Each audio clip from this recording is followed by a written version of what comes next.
Yes बेटा, 8th class 5 lesson हम अपने पहले कर चुके हैं संस्कृत के। आज हम संस्कृत का अपना 6th लेसन शुरू करेंगे। ये केवल पढ़ने और याद करने के लिए है, लेकिन आपको इसको लिखना भी है। बहुत ही बढ़िया लेसन है, एक एक वर्ड मैं आपको बताती हूँ। और ये गीता का उपदेश, जब भगवान श्री कृष्ण ने कुरुक्षेत्र में जब महाभारत का युद्ध होने वाला था, तो वहाँ पर गीता का उपदेश कृष्ण ने अर्जुन को दिया था। तो उसके ये श्लोक दिए हुए हैं, तो वो श्लोक हैं। इनको आप दो दो करके हम 3 दिन में करेंगे, और सभी बच्चे इनको वर्ड टू वर्ड लिखेंगे बेटा। तो जैसे मैं करवा रही हूँ बिल्कुल वैसे का वैसे लिखेंगे। नयनम छिंदन्ति शास्त्राणि, न एनम दहति पावक, न च एनम क्लेदयन्तो आपो, न शोष्यति मारुत है। ये किस चीज़ के बारे में कहा है? भगवान श्री कृष्ण जब अर्जुन को गीता का उपदेश दे रहे थे, तो उन्होंने इसको आत्मा के रूप में कहा है कि ये हमारा शरीर है, ये अजर अमर है, और जो हमारी आत्मा है वो क्या है? न माने नहीं, एनम माने इसको, छिंदंती माने काटा जाता है, शास्त्राणी माने शास्त्रों के द्वारा। न तो इसको हमारे अस्त्र शस्त्र काट सकते हैं, न एनम दहती पावक, और न ही से अग्नि द्वारा, पावक माने अग्नि के द्वारा, दहती माने जलाया जा सकता है।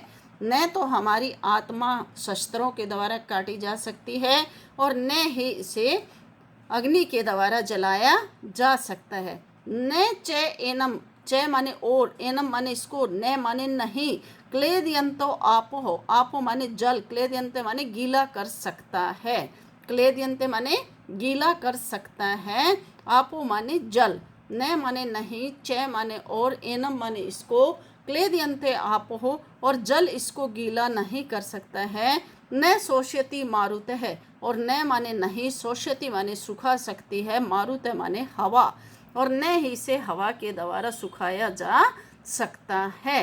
तो क्या कह रहे हैं कि जो हमारी आत्मा है ये तो अजर और अमर है, इसको हम किसी अस्त्र, जब अर्जुन कहते हैं कि मैं अस्त्र शस्त्र नहीं उठाऊंगा, तो यहाँ पर श्री कृष्ण जी कह रहे हैं कि न एनम छिदन्ति शास्त्राणी, न तो इसे अस्त्र शस्त्रों के द्वारा काटा जा सकता है, न एनम दहती पावक, न इसे अग्नि के द्वारा जलाया जा सकता है, न इसे पानी के द्वारा गीला किया जा सकता है, और न ही हवा के द्वारा सुखाया जा सकता है। पहले संस्कृत लिखेंगे फिर हिंदी लिखेंगे बेटा। कर्मण एव अधिकार जमा कर्मण जमा एव जमा अधिकार जमा अस्ते, कर्मणेव अधिकार अस्ते, कर्म करना ही अधिकार है। माँ माने मत, फलेशु माने फल की, कदाचि माने कभी भी, फल की कभी भी चिंता मत करो। माँ कर्म फल हेतु ते संसर्ग त्वम कर्मणि।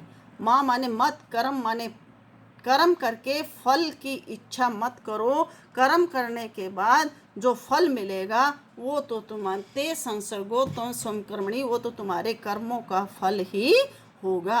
क्या कह रहा है ये? कर्मणेव अधिकारस्ते, कर्म करना ही अधिकार है। माँ फलेषु कदाचन, फल कभी भी इच्छा मत करो, या फल का अधिकार आपका नहीं है। यहाँ पर वो कह रहे हैं, अर्जुन को कह रहे हैं कि तेरा काम कर्म करना है, फल की इच्छा या फल का तुझे नहीं पता कि क्या होगा, वो अधिकार तुम्हारा नहीं है। माँ कर्म फल हुतेर भूर्वा, जो फल है वह तुम्हारे कर्म के हिसाब से होगा। हेतु माने तुम्हारी भलाई के लिए हो सकता है। ते संसर्ग, इसमें तुम कुछ भी नहीं कर सकते, या तुम्हारा कुछ भी नहीं हो सकता, या तुम कुछ भी इस कर्म के बारे में नहीं कह सकते हो, या तुम्हारा कोई भी इसमें संसर्ग नहीं है, साथ नहीं है, अर्थात योग नहीं है। तो क्या समझा रहे हैं कि हे अर्जुन, तुम क्या कह रहे हो कि वो मारा जाएगा, ये हो जाएगा, वो हो जाएगा, कुछ नहीं है। तुम्हारा काम है कर्म करना, कर्म करना ही अधिकार है। फल की इच्छा चाहना तुम्हारा अधिकार नहीं है। जो तुम कर्म करते हो उसमें फल की इच्छा मत करो, वो फल तो तुम्हारे कर्मों के हिसाब से ही अपने आप ही मिलेगा। तो यहाँ पर भगवान श्री कृष्ण अर्जुन को जब गीता का उपदेश दे रहे हैं, तब ये समझा रहे हैं। तो ये दोनों श्लोक हैं बेटा, सभी बच्चे अपनी कॉपी में इस लिखेंगे। ओके बेटा, बाय।